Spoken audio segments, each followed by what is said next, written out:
శ్రీ గురుభ్యో నమః. అందరికీ నమస్కారం. తెలుగు హోమియోపతి గురుకులానికి స్వాగతం. మనం డాక్టర్ దగ్గరికి వెళ్ళినప్పుడు వాళ్ళు అడిగే ప్రశ్నల వర్షం చూసి అసలివన్నీ ఎందుకడుగుతున్నారు అని ఎప్పుడైనా అనిపించిందా? మందివ్వడానికి ముందు వాళ్లకి మన నుంచి ఏ సమాచారం కావాలి, మనం ముందే ఎలా సిద్ధపడాలి, ఇలాంటి ఎన్నో ఆసక్తికరమైన విషయాలను ఈనాటి మన విశ్లేషణలో క్లియర్గా తెలుసుకుందాం. ముందుగా ఈ ఎపిసోడ్ని మనం అత్యంత కృతజ్ఞతతో ఒక మహోన్నత వ్యక్తికి అంకితం చేసుకుందాం. వారే బెంగళూరులోని హెచ్ఎస్ఆర్ఎఫ్ వ్యవస్థాపకులు శ్రీ పివి సత్యనారాయణ గారు. దశాబ్దాలపాట శ్రమించి రోగిని కేంద్రంగా చేసుకుని ఆయన రూపొందించిన అద్భుతమైన కేస్ టేకింగ్ విధానమే నేడు మనం చూడబోయే ఈ వర్చువల్ కన్సల్టేషన్కి ప్రాణం. ఓకే, లేట్ చేయకుండా ఈ ప్రయాణం మొదలుపెడదాం. ఇవాళ మనం వ్యాధి మరియు రోగి, శారీరక లక్షణాలు, మన ఆహారపు అలవాట్లు, మానసిక స్థితి, అలానే అసలు డాక్టర్ దగ్గరకు వెళ్లే ముందు మనం ఎలా సిద్ధపడాలి అనే 5 ముఖ్యమైన అంశాలను వరుసగా చూద్దాం. మొదటి విభాగం వ్యాధి మరియు రోగి. అసలు హెచ్ఎస్ఆర్ఎఫ్ వైద్యులు మందు ఇచ్చే ముందు మనల్ని ఒక రేంజ్లో ఎందుకు ప్రశ్నిస్తారు? ఆ ప్రశ్నల వెనుకున్న అసలు రహస్యమేంటో ఇప్పుడు చూద్దాం. చూడండి, హోమియోపతిలో జబ్బు పేరు కంటే జబ్బుపడిన మనిషికి ఎక్కువ ఇంపార్టెన్స్ ఉంటుంది.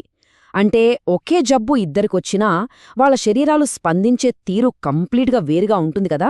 అందుకే కేవలం నాకు ఫలానా జబ్బుంది అని పేరు చెప్పేయడం కన్నా మీరెంత ప్రత్యేకంగా ఆ జబ్బును భరిస్తున్నారో అర్థం చేసుకోవడం డాక్టర్కి చాలా ముఖ్యం. ఇక రెండవ విభాగం శారీరక లక్షణాల పరిశీలన. ఇక్కడే మన కన్సల్టేషన్ అసలు కథ మొదలవుతుంది. మన శరీరంలో ప్రస్తుతం జరుగుతున్న మార్పులను మనం ఎంత పక్కాగా గమనించాలి అనేది ఇప్పుడు తెలుసుకుందాం. డాక్టర్లు ఏదైనా అడిగినప్పుడు చాలామంది టక్కున చెప్పే సమాధానం అలా ఎప్పుడూ గమనించలేదండి. కానీ నిజం చెప్పాలంటే ట్రీట్మెంట్ సక్సెస్ అవ్వడానికి ఈ సమాధానం ఏమాత్రం పనికిరాదు. వాళ్ళడిగే ప్రతి ప్రశ్న వెనుక ఒక స్ట్రాంగ్ లాజిక్ ఉంటుంది. కాబట్టి మన శరీరాన్ని మనం చాలా జాగ్రత్తగా ఒక డిటెక్టివ్లా గమనించడం ఇక్కడ చాలా అవసరం. దీన్నే మోడాలిటీస్ అంటారు. అంటే మీ బాధలు ఎప్పుడు ఎక్కువ అవుతున్నాయి, ఎప్పుడు తగ్గుతున్నాయి, వేడి కాపడం పెడితే హాయిగా ఉంటుందా, లేక చల్లటి నీళ్లు తగిలితే నొప్పి భగ్గుమంటుందా, కదులుతుంటే బాగుంటుందా, లేక సైలెంట్గా పడుకుంటేనే ఉపశమనంగా ఉందా, ఇలాంటివి చాలా క్లియర్ కట్గా డాక్టర్కు చెప్పగలగాలి. ఇక ఈ విషయం చూడండి, నాకు ఏ కాలమైనా ఒకటేనండి అని చాలా ఈజీగా అనేస్తుంటారు కొందరు. ఇది చాలా పెద్ద తప్పు. అసలు వాతావరణం మారుతున్నప్పుడు మీ శరీరం ఎలా రియాక్ట్ అవుతుందో మీకు తెలియకపోతే మీ శరీరతత్వాన్ని డాక్టర్ ఎలా పసిగెడతారు చెప్పండి. ఇక్కడే కేసు మొత్తం దారి తప్పే ప్రమాదముంటుంది. మరి ఎలా గమనించాలి? వేసవి, చలికాలం, వర్షాకాలం, వీటిలో మీరు దేన్ని తట్టుకోగలరు, దేన్ని అస్సలు భరించలేరు? మీరు హాట్ పేషెంటా, కోల్డ్ పేషెంటా, లేక మిక్స్డ్ తత్వమా అనేది డాక్టర్లు డిసైడ్ చేయాలి. అయితే ఇదంతా ఏసీలు, ఫ్యాన్లు, హీటర్లు లేకుండా పూర్తిగా సహజ వాతావరణంలో ఉన్నప్పుడు మాత్రమే గమనించాలి సుమా. ఇక మూడవ విభాగం ఆహారం మరియు అలవాట్లు. మన శరీర లక్షణాలు చూశాం కదా. ఇప్పుడు మన రోజువారీ రొటీన్స్, ఇష్టాయిష్టాలు ఎలాంటి సీక్రెట్స్ బయటపెడతాయో చూద్దాం. ఉదాహరణకు, చెమట ఎక్కడ ఎక్కువగా పడుతోంది? తలమీదనా, అరచేతుల్లోనా? అసలు దానికేమైనా ప్రత్యేకమైన వాసన ఉందా? అలాగే రాత్రి పడుకునేటప్పుడు కొందరు కాళ్లకు మాత్రమే కప్పుకుంటారు, కొందరు మెడవరకు ముసుగు తన్నుతారు కదా. మూసిన గదిలో ఉక్కిరిబిక్కిరవుతారా, లేదా కిటికీలు తెరిచి గాలి తగిలితేనే ప్రాణం లేచొచ్చినట్లుంటుందా? ఇలాంటి చిన్న చిన్న డీటెయిల్స్ కూడా డాక్టర్కి చాలా చాలా ముఖ్యం. ఇక నీళ్ల సంగతికొస్తే, నేను రోజుకు 4 లీటర్ల నీళ్లు ఖచ్చితంగా తాగుతానండి అని గొప్పగా చెప్తుంటారు. ఇది మరో క్లాసిక్ మిస్టేక్. ఎందుకంటే ఎవరో యూట్యూబ్లో చెప్పారు కదా అనో, లేక హెల్త్కి మంచిది కదా అనో లెక్కపెట్టుకుని తాగడం వేరు, నిజంగా మీ శరీరానికి అవసరమై దాహంతో తాగడం వేరు. ఈ రెండింటికీ మధ్య ఉన్న తేడాను మనం ఖచ్చితంగా గుర్తించాలి. గొంతు ఎండిపోయి మీ బాడీ డిమాండ్ చేసి అడిగే ఆ సహజమైన దాహాన్ని మాత్రమే మనమిక్కడ లెక్కలోకి తీసుకోవాలి. అంతేకాని పక్కింటివాళ్లు చెప్పారు కదా అని ఉదయాన్నే లీటర్ల కొద్దీ నీళ్లు తాగేసి అదే నా దాహం అనుకుంటే పొరపాటే. ఫుడ్ విషయానికొస్తే, నాకన్నీ ఇష్టమే డాక్టర్గారు, నేను దేన్నీ వదలను అంటుంటారు కొందరు. ఇలా జనరలైజ్ చేసి చెప్పడం వల్ల డాక్టర్కి మీ గురించి ఏ క్లూ దొరకదు.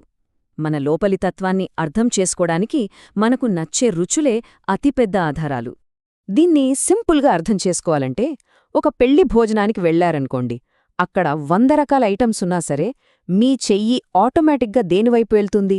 తీపినా, కారమా, పులుపా, లేక కరకరలాడే వేపుళ్లవైపా? వేడివేడిగా లాగించేస్తారా, లేక చల్లగా ఉన్నవిష్టపడతారా?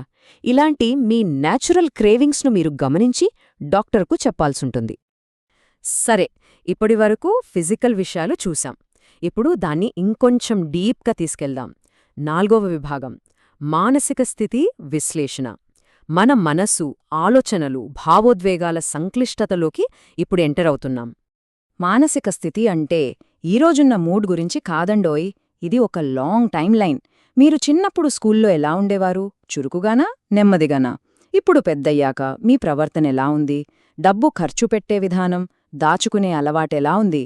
నలుగురిలో కలిసినప్పుడెలా ఉంటారు? ఈ 3 దశలు ఒకదానికొకటి ఎలా కనెక్ట్ అయ్యాయో చెప్పడం ద్వారా మీ అసలు క్యారెక్టర్ డాక్టర్కు అద్దంలోలాగా కనిపిస్తుంది. అలాగే మన లోపల పాతుకుపోయిన భయాలు. చీకటంటే భయమా? కుక్కలను చూస్తే ఆమడ దూరం పొరుగెడతారా? ఎత్తు ప్రదేశాలన్నా, జనాన్ని చూసినా టెన్షన్ పడతారా? ఇంకా చెప్పాలంటే పదే పదే వచ్చే భావోద్వేగభరితమైన కలలు ఏవైనా ఉన్నాయా? ఇలాంటి సెన్సిటివ్ విషయాలను ఏ మాత్రం దాచకుండా నిజాయితీగా డాక్టర్తో పంచుకోవాలి. ఇక అసలు విషయానికి వస్తే, దీన్నే హోమియోపతిలో PQRS అంటారు. అంటే ఎవ్వర్లోనూ కనిపించని అత్యంత విచిత్రమైన అరుదైన లక్షణాలు. ఒక్కోసారి మనకు చాలా వింతగా అనిపించే చిన్న చిన్న లక్షణాలే డాక్టర్కి మీ వ్యాధిని నయం చేయడానికి అద్భుతమైన తాళంచెవరిగా పనిచేస్తాయి. కాబట్టి ఇది చెప్తే ఏమనుకుంటారో అని అనుకోకుండా ఆ విచిత్రమైన లక్షణాలను ఖచ్చితంగా చెప్పాలి. ఇక చివరిదైన 5వ విభాగానికి వచ్చేశాం, సంప్రదింపులకు ముందు తయారీ. ఇన్ని విషయాలు మాట్లాడుకున్నాం కదా, మరి క్లినిక్కి వెళ్లే ముందు ఆచరణాత్మకంగా మీరు ఎలా రెడీ అవ్వాలో ఇప్పుడు చూద్దాం. మీ గత వైద్య చరిత్ర డాక్టర్కు తెలియడం 100% అవసరం. పాత మందుల వల్ల అణిచివేయబడిన చర్మవ్యాధులు ఏమైనా ఉన్నాయా? ఏవైనా సర్జరీలు జరిగాయా? అలాగే మీ ఫ్యామిలీలో, అంటే తల్లిదండ్రులు, తాతయ్యల నుండి వస్తున్న వంశపారంపర్య సమస్యలు ఏంటి? ఇవన్నీ ఒక పేపర్ మీద రాసుకుని వెళ్లడం మర్చిపోకండి. ఇక్కడున్న ఈ ఇమేజ్ని ఒకసారి జాగ్రత్తగా గమనించండి. డాక్టర్ ఎదురుగా కూర్చున్నాక అప్పటికప్పుడు ఏవో ఊహించి చెప్పేయడానికి, లేదా ఇంట్లోనే 1కి 10 సార్లు పక్కాగా అబ్జర్వ్ చేసి నిజాయితీగా డీటెయిల్స్ ఇవ్వడానికి మధ్య ఉన్న తేడా ఏంటంటే, మీ ట్రీట్మెంట్ ఫెయిల్ అవ్వడమా, సక్సెస్ అవ్వడమా అనేదే. ఖచ్చితమైన సమాచారంతో వెళితే మీకు అద్భుతమైన రిజల్ట్స్ రావడం ఖాయం. సో ఇదిగోండి మీ అల్టిమేట్ ప్రిపరేషన్ చెక్లిస్ట్. డాక్టర్ దగ్గరికి వెళ్లే ముందు మీ ఉపశమనాలు ఏంటి? వాతావరణం, చెమట, దాహం, ఇష్టమైన ఆహారం, కలలు, నిద్ర, మీ భయాలు, భావోద్వేగాలు, వీటన్నింటిపైన మీరొక క్లారిటీకి రావాలి. ఇదంతా ఒక పేపర్ మీద రాసుకుని వెళ్తే మీ కేస్ టేకింగ్ అత్యంత సులభంగా, పవర్ఫుల్గా జరుగుతుంది. ఫైనల్గా మనం అర్థం చేసుకోవాల్సిన ఒక్క ముక్క ఏంటంటే, విజయవంతమైన చికిత్స అనేది డాక్టర్ అబ్జర్వేషన్ ప్లస్ మీ అబ్జర్వేషన్. ఈ రెండూ కలిస్తేనే అద్భుతాలు జరుగుతాయి. మనకు ఇంతటి క్రమబద్ధమైన మార్గదర్శకత్వాన్ని అందించిన HSRF వ్యవస్థాపకులు శ్రీ పివి సత్యనారాయణ గారికి మరోసారి హృదయపూర్వక కృతజ్ఞతలు తెలుపుకుందాం. జై శ్రీకృష్ణ వాసుదేవ.